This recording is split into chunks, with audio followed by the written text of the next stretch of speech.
श्री राम दोस्तों, श्री राम जी ने क्यों ली थी जल समाधि। अयोध्या आगमन के बाद राम ने कई वर्ष तक अयोध्या का राजपाट संभाला और उसके बाद गुरु वशिष्ठ जी व ब्रह्मा जी ने उनको संसार से मुक्त हो जाने का आदेश दिया।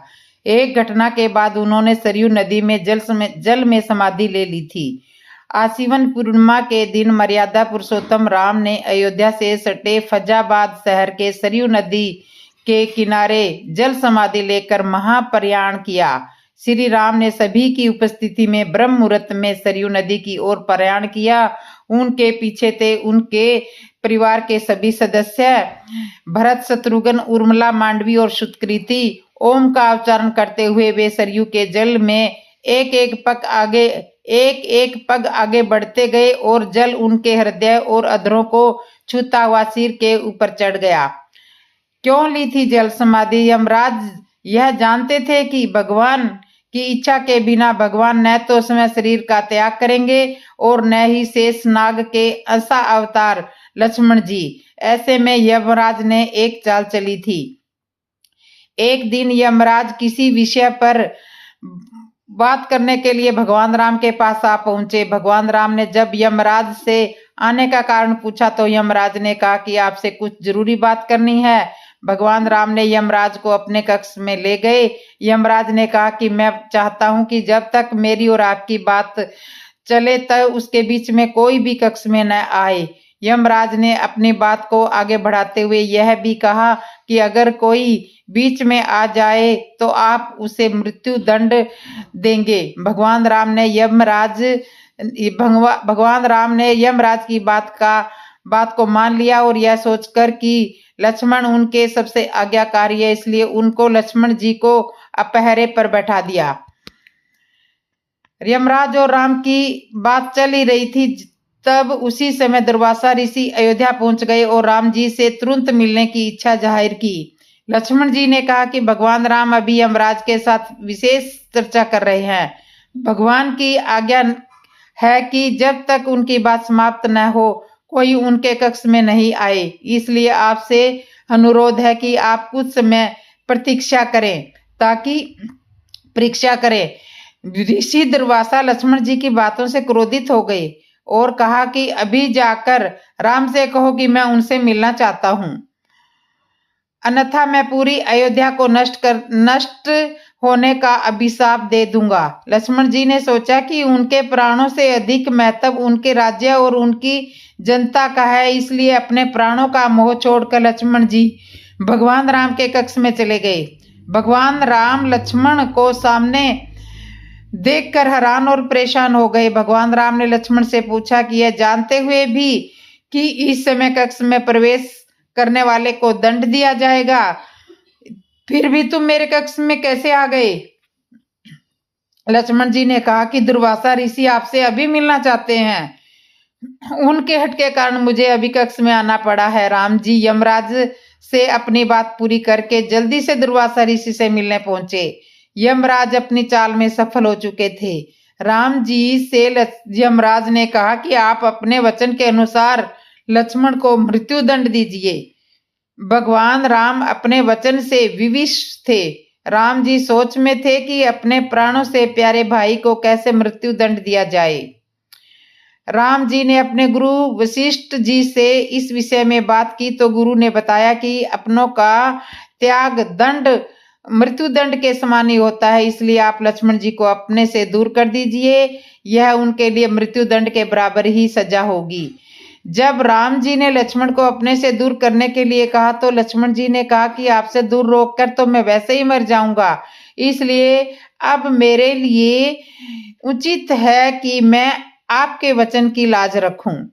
लक्ष्मण जी भगवान राम को प्रणाम करके राजमहल से चल पड़े और सरयू नदी में जाकर जल में समाधि ले ली। इस तरह से राम और लक्ष्मण दोनों ने अपने अपने वचनों और कर्तव्य का पालन किया। इसलिए कहते हैं रघुकुल रीत सदा चली आई, प्राण जाए पर वचन ना जाई।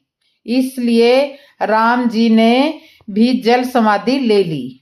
सरयू का भगवान राम से गहरा नाता लेकिन शिव से पाया श्राप, जाने कैसे हुई उत्पत्ति।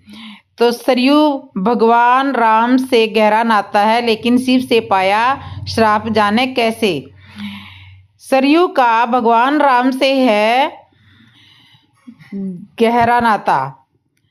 अयोध्या नगरी सरयू नदी के किनारे बसी है। भगवान राम की इस नगरी में सरयू नदी का विशेष महत्व है। ऐसी मान्यता है कि इस नदी में एक बार स्नान कर लेने मात्र से सारे पापों से मुक्ति मिल जाती है। आइए जानते हैं सरयू नदी का महत्व, कैसे हुई उत्पत्ति।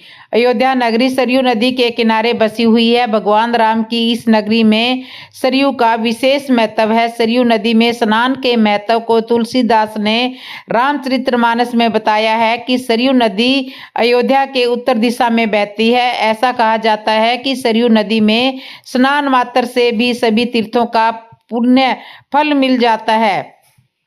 आइए जानते हैं भोपाल निवासी ज्योतिषी और वास्तु सलाहकार पंडित हितेश कुमार शर्मा से सरयू नदी का महत्व। ब्रह्म मुहूर्त में सरयू नदी में स्नान करने को लेकर कहा जाता है कि जिसने सरयू नदी में स्नान कर लिया उसके सभी तीर्थों के दर्शन कर लिए। पौराणिक कथाओं के अनुसार सरयू व शारदा नदी के अलावा भगवान राम के पूर्वज भागीरथी ने सरयू नदी में भी गंगा का संगम कराया था। कहा है कि सरयू के उत्पन्न होने की कथा, पौराणिक कथा के अनुसार सरयू नदी भगवान विष्णु के नेत्रों से प्रकट हुई थी। शंखासुर दैत्य ने वेदों को चुराकर समुद्र में छुपा दिया था। वेदों की रक्षा करने के लिए भगवान विष्णु को मत्स्य रूप धारण करना पड़ा था। वेदों को वापस लाकर भगवान विष्णु खुश हुए। इस दौरान उनकी आंख में एक आंसू टपक गया। ब्रह्मा जी ने उस आंसू को एक मानसरोवर में डाल दिया। बाद में इसी सरोवर को पराक्रमी वत्सव महाराज ने बाण के प्रहार से धरती के बाहर प्रहार किया, जिसे सरयू नदी कहा जाता है। कहा जाता है कि सरयू नदी भगवान विष्णु की मानस पुत्री है। सरयू नदी को धरती पर ऋषि वशिष्ठ जी लेकर आए थे। भगवान शिव ने दिया था श्राप। भगवान राम ने सरयू नदी में ही जल समाधि ली थी। भगवान राम के समाधि लेने पर भोलेनाथ नाराज हो गए थे। इसके लिए उन्होंने सरयू नदी को दोषी माना था, जिस कारण से उन्होंने सरयू नदी को श्राप दे दिया था। तुम्हारा जल किसी भी मंदिर में चढ़ाने के काम नहीं आएगा और किसी भी पूजा में तुम्हारे जल का उपयोग नहीं किया जाएगा। जिसके बाद सरयू ने भगवान शिव से अपना दोष पूछा। भगवान शिव ने कहा कि श्राप तो खत्म नहीं हो सकता, पर जो तुम्हारे जल में स्नान करेगा वह पापों से मुक्त हो जाएगा। तो इस तरह से सरयू का भगवान राम से गहरा नाता था। क्या यह सच बात है कि रानी कैकेयी ने राजा दशरथ का मुकुट हासिल करने के लिए भगवान श्री राम को वनवास भेजा था? अयोध्या के राजा दशरथ एक बार भ्रमण करते हुए वन की ओर निकले। वहां उनका सामना बाली से हो गया। राजा दशरथ जी की किसी बात से नाराजगी हो जाने पर बाली ने उन्हें युद्ध के लिए चुनौती दी।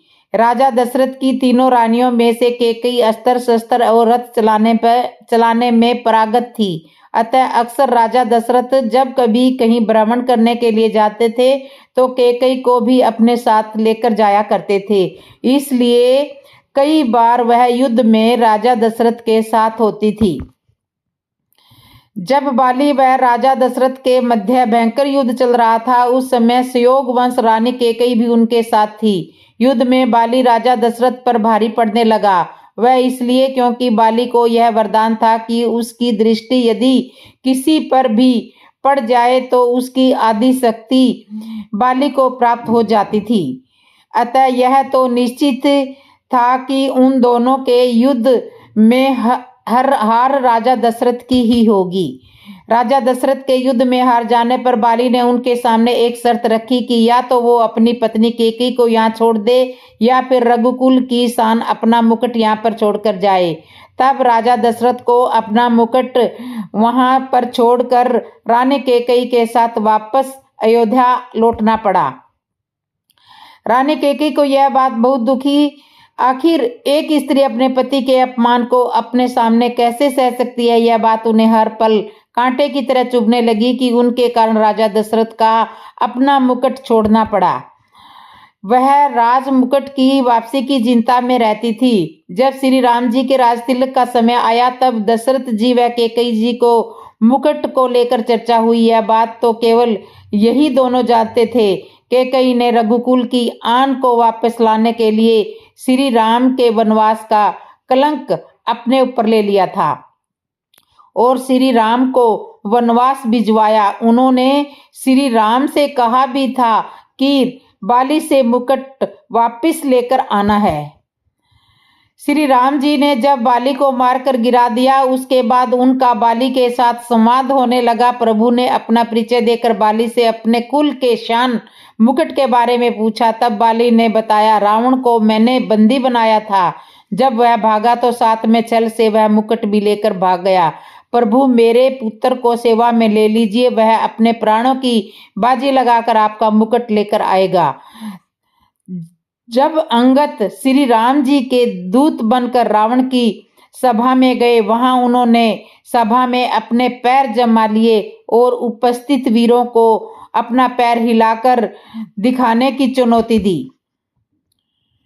रावण के महल में सभी योद्धा ने अपनी पूरी ताकत अंगद के पैर को हिलाने में लगाई, परंतु कोई भी योद्धा सफल नहीं हो पाया।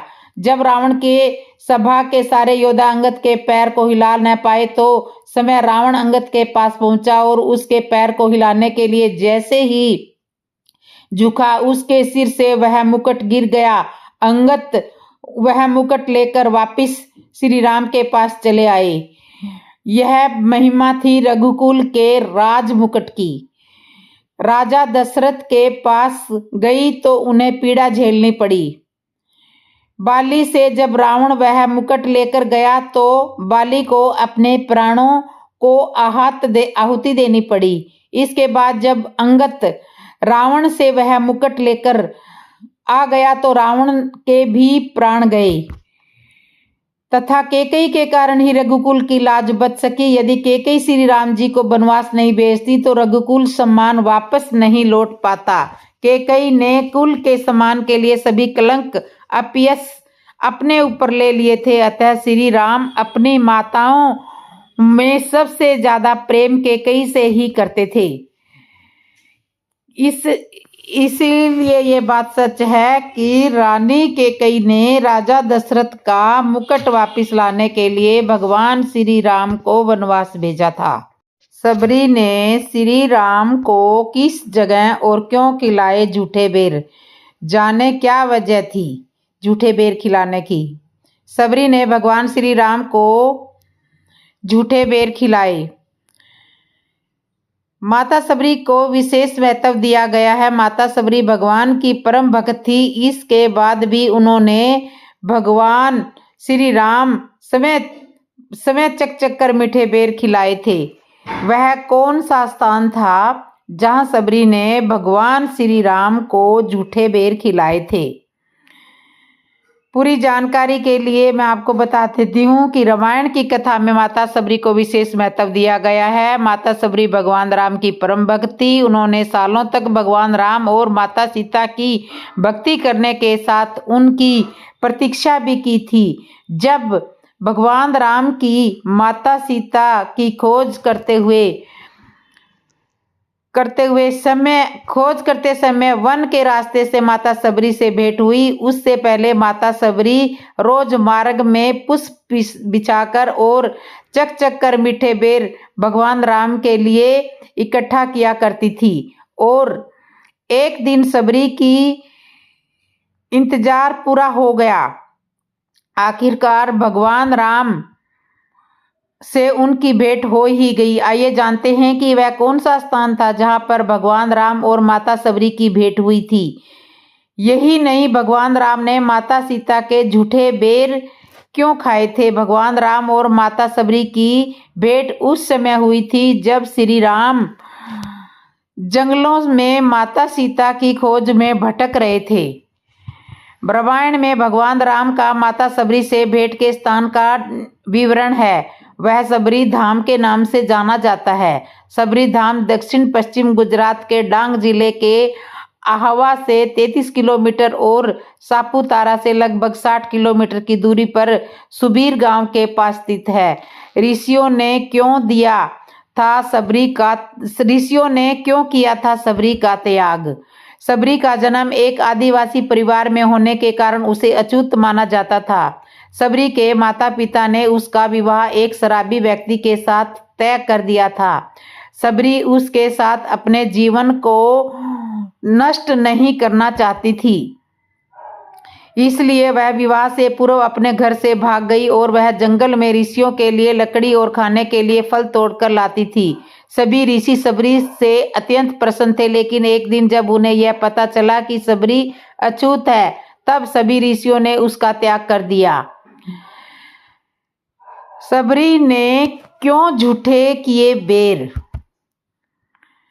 अंत में जब ऋषि मतंग ने उन्हें अपनाया और उन्हें शिक्षा दी, जब ऋषि मतंग का अंत समय आया, तब उन्होंने सबरी को बुलाकर कहा कि एक दिन भगवान राम तुम्हारे पास आएंगे और तुम्हें इस संसार से मुक्त कर देंगे। तब से सबरी रोज फूलों से कुटिया को सजाकर और मीठे फल चुन चुन कर लाती थी और राम जी की प्रतीक्षा करती थी, ताकि भगवान राम के मुंह में खट्टे बेर न चले जाएं।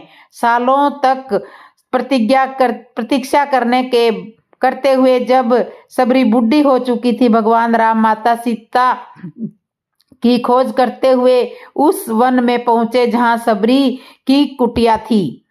श्री राम ने ऋषियों से पूछा सबरी का पता। भगवान राम जब तालाब से पानी पीने के लिए आगे बढ़े, तब ऋषियों ने उन्हें रोक लिया और कहा कि यह तालाब अछूत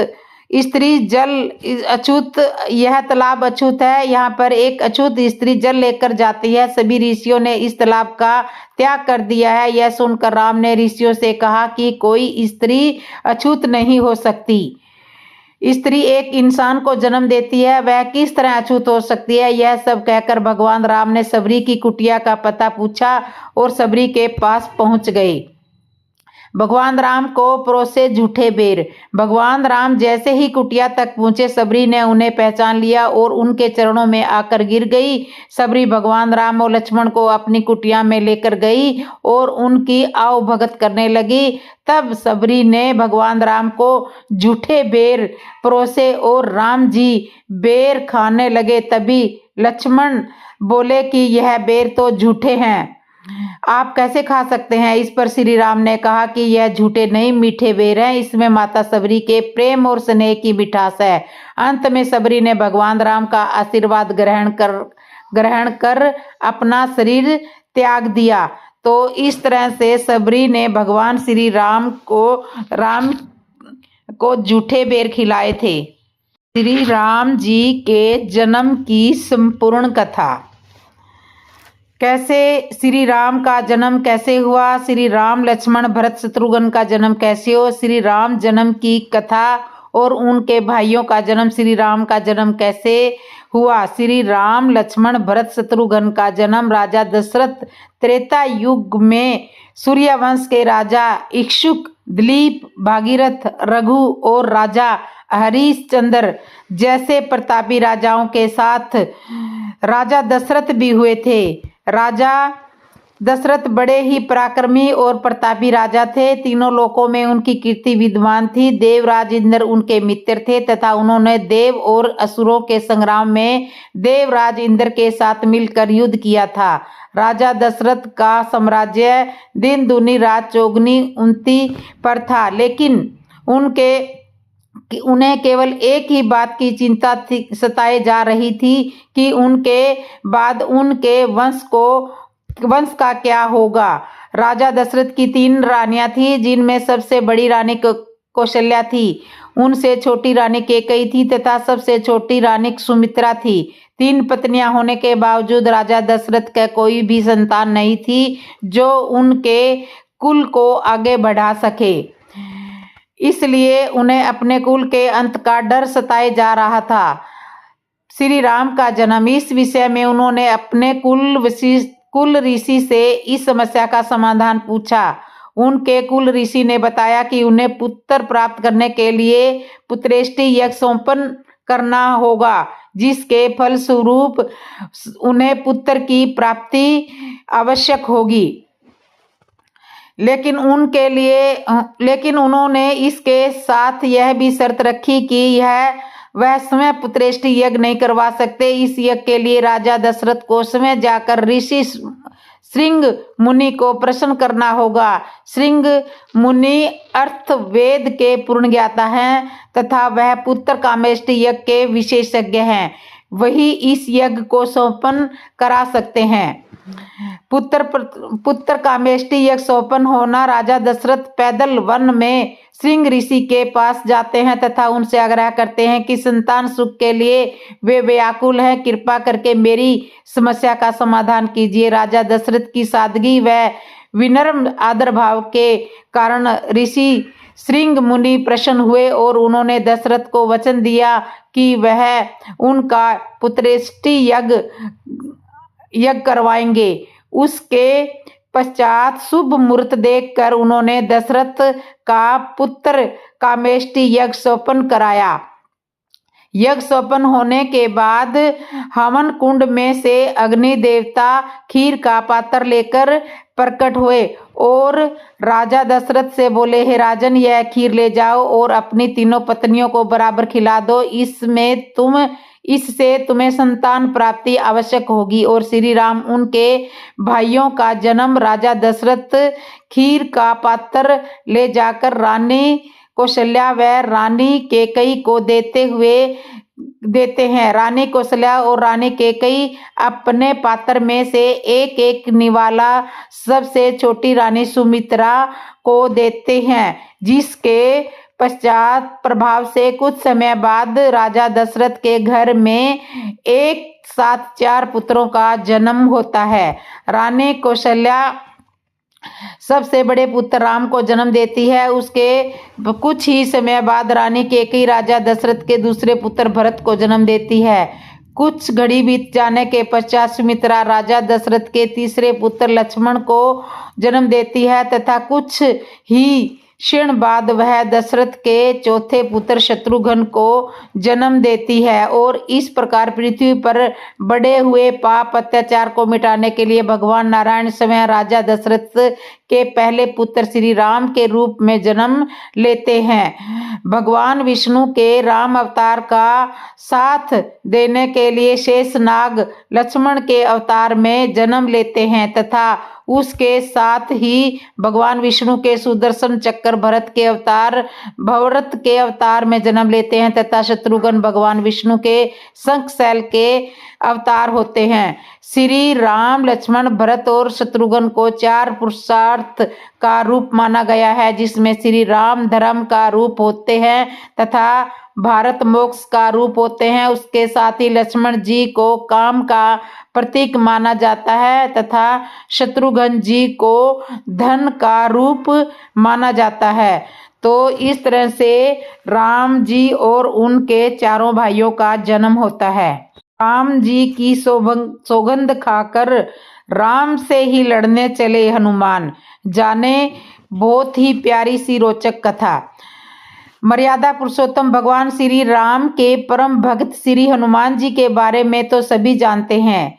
यह भी जानते हैं कि दशानंदन राम हनुमान के हृदय में बसते हैं। लेकिन क्या आपको यह पता है कि एक बार पवन सुत हनुमान श्री राम जी से ही लड़ने पहुंच गए थे? हो सकता है यह पढ़कर आपको हैरानी हो, लेकिन यह सत्य है और इस घटना का जिक्र श्री राम कथा में भी सुनने को और पढ़ने को मिलता है। लेकिन इससे भी ज्यादा हैरान करने वाली बात यह है कि पवन सुत जब श्री राम से लड़ने के लिए तैयार हो गए तो उन्होंने सौगंध श्री मर्यादा पुरुषोत्तम श्री राम की ही ली। आइए जानते हैं कि ऐसा क्या हुआ था कि श्री राम के परम भक्त पवन सुत को उनसे युद्ध करना पड़ा।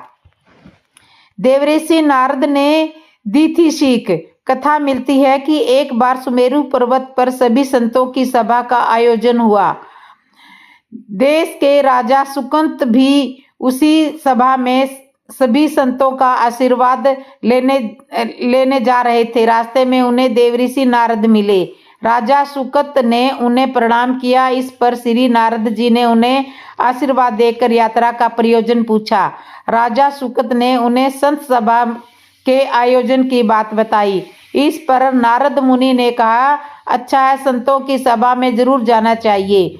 ऐसा कहकर सुकत को जाने का आदेश दिया।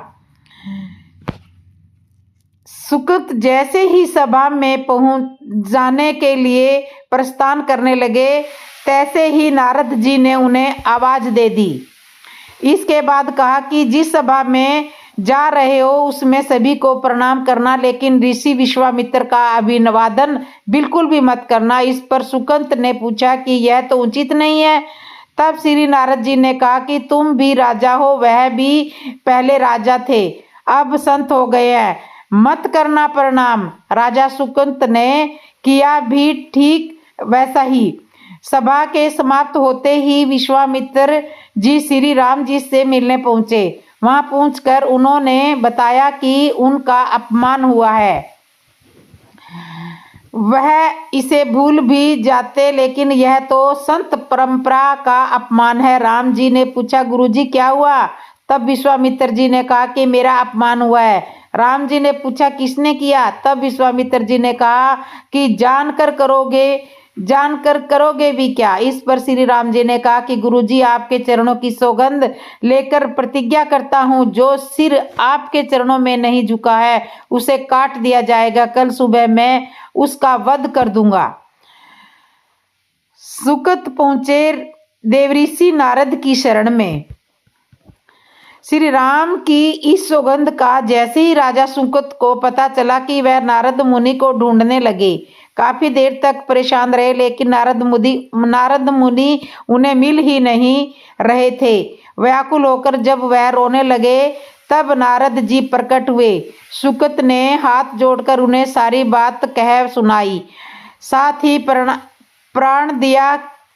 प्राण दान की विनती की। इस पर नारद जी ने उन्हें माता अंजनी की शरण में जाने की सलाह दी।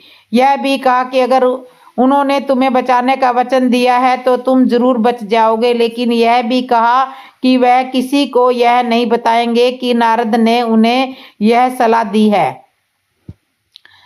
माता अंजनी ने दिया राजा सुकत को वचन।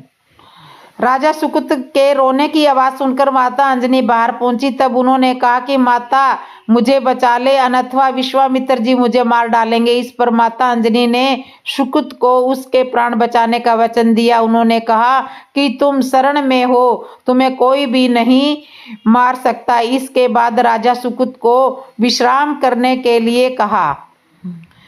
शाम ढले जब हनुमान जी माता अंजनी के पास पहुंचे तो उन्होंने सारी बात बताई, लेकिन सुकत को बुलाने से पहले पवन सुत से सौगंध लेने को कहा। तब श्री हनुमान जी ने कहा कि वह श्री राम के चरणों की सौगंध लेते हैं कि वह सुकत के प्राणों की रक्षा करेंगे। तब माता अंजनी ने राजा को बुलाया। हनुमान जी ने पूछा, कौन तुम्हें मारना चाहता है? तब सुकत ने बताया कि श्री राम उन्हें मार डालेंगे। इतना सुनते ही माता अंजनी हैरान रह गई। उन्होंने कहा कि तुमने तो विश्वामित्र जी का नाम लिया था। तब राजा ने कहा कि नहीं, वह तो मरवा डालना चाहते हैं, लेकिन मारेंगे तो राम ही। हनुमान जी ने राजा सुकत को उनकी राजधानी में छोड़ा और श्री राम के दरबार में पहुंचे। वहां पहुंचकर उन्होंने राम जी से पूछा कि वह कहाँ जा रहे हैं। तब मर्यादा पुरुषोत्तम ने बताया कि वह राजा सुकत का वध करने जा रहे हैं। तब हनुमान जी ने कहा, प्रभु उसे मत मारिए। राम जी ने कहा कि वह तो अपने गुरु की सौगंध ले चुके हैं, अब पीछे नहीं हट सकते। राम जी ने कहा, प्रभु मैंने उसके प्राणों की रक्षा के लिए अपने इष्ट देव यानी कि आपकी सौगंध ली है। तब राम जी कहते हैं कि ठीक है, तुम अपना वचन निभाओ, मैं तो उसे मारूंगा ही। राम जी पहले पहुंचे राजा सुकत को मारने के लिए। हनुमान जी राजा सुकुत को लेकर पर्वत पर पहुंचे और राम नाम का कीर्तन करने लगे। उधर राम जी राजा सुकुत को मारने के लिए उनकी राजधानी पहुंचे, लेकिन वह नहीं मिले तो वह उन्हें ढूंढते हुए पर्वत पर पहुंचे। वहां हनुमान राम मंत्र का जाप कर रहे थे। राम जी को देखते ही सुकुत डर गए। उन्होंने कहा कि अब तो राम जी उसे मार ही डालेंगे। वह बार बार हनुमान जी से पूछता कि बच जाएंगे हम। तब उन्होंने कहा कि राम मंत्र का जप करते रहो और निश्चित रहो, भगवान राम पर पूरा भरोसा रखो। लेकिन वह काफी डरे हुए थे, तो हनुमान जी ने सुकुत को राम नाम मंत्र के घेरे में बिठा दिया। इसके बाद राम नाम जपने लगे। नाम कीर्तन के आगे विफल होते राम जी के बाण। राम जी ने राजा सुकुत को देखकर जब बाण चलाना शुरू किया तो वह राम नाम के मंत्र के आगे विफल हो जाते। राम जी हताश हो गए कि क्या करें। यह दृश्य देखकर श्री लक्ष्मण जी को लगा कि हनुमान जी भगवान राम को परेशान कर रहे हैं, तो उन्होंने समय ही हनुमान जी पर बाण चला दिया। लेकिन वह क्या उस बाण से पवन सुत के बजाय श्री राम मूर्छित हो गए। यह देखते ही लक्ष्मण जी दौड़ पड़े और देखते हैं कि बाण तो हनुमान जी पर चलाया था, लेकिन मूर्छित श्री राम जी कैसे हो गए। तब उन्होंने देखा कि पवन सुत के हृदय में तो श्री राम बसते हैं। चोट हनुमान जी को लगी, मूर्छित राम जी हो गए। राम जी जैसे ही होश में आए वह हनुमान जी की ओर दौड़े। उन्होंने देखा कि उनकी छाती से रक्त बह रहा है। वह हनुमान जी का दर्द देख नहीं पा रहे थे। वह बार बार उनकी छाती पर हाथ रखते और आंखें बंद कर लेते। पवन सुत को होश आया तो उन्होंने देखा कि राम जी आंखें बंद करके हनुमान जी की छाती पर बार बार हाथ रखते हैं, फिर हनुमान जी के सिर पर हाथ फेरते हैं। उसे अपनी गोद में बिठा लिया। तभी राम ने फिर से हनुमान जी के माथे पर हाथ फेरा, लेकिन इस बार वहां पवन सुत की जगह राजा सुकुत थे। राम जी मुस्कुराए और हनुमान जी बोल उठे कि नाथ, अब तो आपने इनके सिर पर हाथ रख दिया है, अब तो सब कुछ आपके हाथ में है, इसकी मृत्यु भी और जीवन भी। आप ही सुकुत के जीवन की रक्षा करें। संत का काम मिटाना नहीं, सुधारना होता है। राम जी ने हनुमान जी से कहा कि जिसे तुम अपनी गोद में बिठा लो उसके सिर पर तो मुझे हाथ रखना ही पड़ेगा, लेकिन गुरुजी क्या जवाब देंगे। तभी हनुमान जी को विश्वामित्र जी सामने से आते हुए दिखाई पड़े। उन्होंने राजा सुकुत से कहा कि जाओ, अब प्रणाम नहीं किया तो क्या हुआ, अब कर लो। राजा ने दौड़कर विश्वामित्र जी का अभिनंदन किया। वह भी प्रसन्न हो गए और बोले, राम इसे क्षमा कर दो। मैंने इसे क्षमा कर दिया, क्योंकि संत का काम मिटाना नहीं बल्कि सुधारना होता है। काम सुधर गया है। उन्होंने सुकुत से पूछा कि संत का सम्मान न करने की सलाह तुम्हें किस कुसंग में मिली। राम से बड़ा राम का नाम। राजा सुकुत विश्वामित्र जी से कुछ कहते कि इससे पहले नारद मुनि वहां पर प्रकट हो गए। उन्होंने सारी घटना कह सुनाई। तब विश्वामित्र जी ने पूछा कि नारद, तुमने ऐसी सलाह क्यों दी। तब नारद जी ने कहा कि अक्सर ही लोग मुझसे पूछते हैं कि राम बड़े या राम का नाम बड़ा, तो मैंने सोचा कि क्यों न कोई लीला हो जाए कि लोग अपने आप ही समझ लेंगे कि भगवान से अधिक भगवान के नाम की महिमा है। तो इस तरह से राम की सौगंध खाकर राम जी से लड़ने के लिए ही हनुमान जी चले थे। तो दोस्तों, आपको ये कहानी कैसे लगी, अच्छी लगी हो तो कमेंट में बताना। और जिसने भी मेरे चैनल को सब्सक्राइब नहीं किया, सब्सक्राइब करना, लाइक करना, कमेंट करना और बेल आइकन बटन तो जरूर दबा देना। बोलो जय श्री राम।